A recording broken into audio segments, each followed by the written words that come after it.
Hello guys. आज topic है संधि का। तो संधि पढ़ते हैं। तो संधि क्या होता है कि दो शब्दों के मेल से संधि बनती है। मेन पॉइंट ये मतलब ध्यान रखना कि जो दो शब्दों के मेल से संधि बनती है और मतलब एक भाव वो शब्द एक परमानेंट मतलब एक भाव प्रकट करे तो वहाँ पर उस चीज़ को संधि कहते हैं।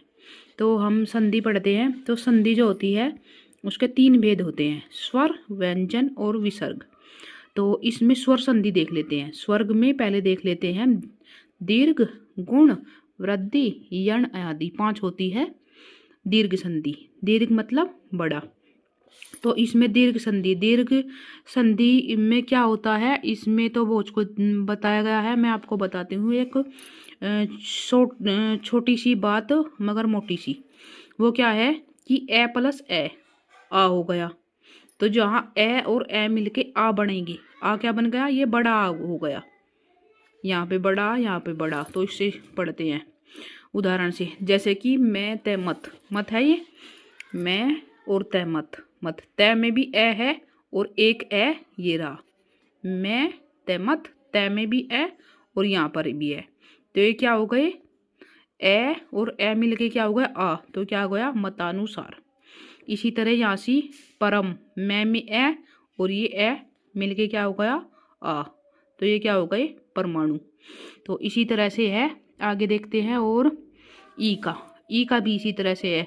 छोटी ई और छोटी ई, दो छोटी ई और छोटी ई मिलेगी, बड़ी ई जहाँ पर बनेगी वहाँ पर दीर्घ संधि होगी। जैसे कि यहाँ रवि, रवि में क्या है, छोटी ई और छोटी ई इंद्र।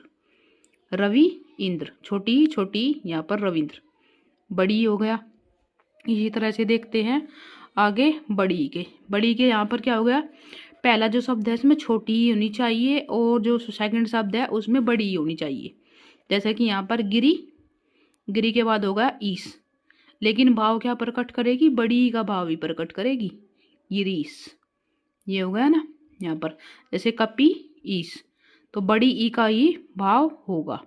जैसे कि यहाँ पर हो गया बड़ी ई छोटी ई आएगी, तो यहाँ पर भी बड़ी ई का ही यहाँ पर भाव प्रकट करेगी, बड़ा हो जाएगा। और देन इसके बाद ऊ और ऊ, छोटा ऊ और बड़ा ऊ। यहाँ भानु छोटा ऊ, यहाँ पर भी छोटा ऊ, भानु उदय, यहाँ पर हो गया बड़ा ऊ।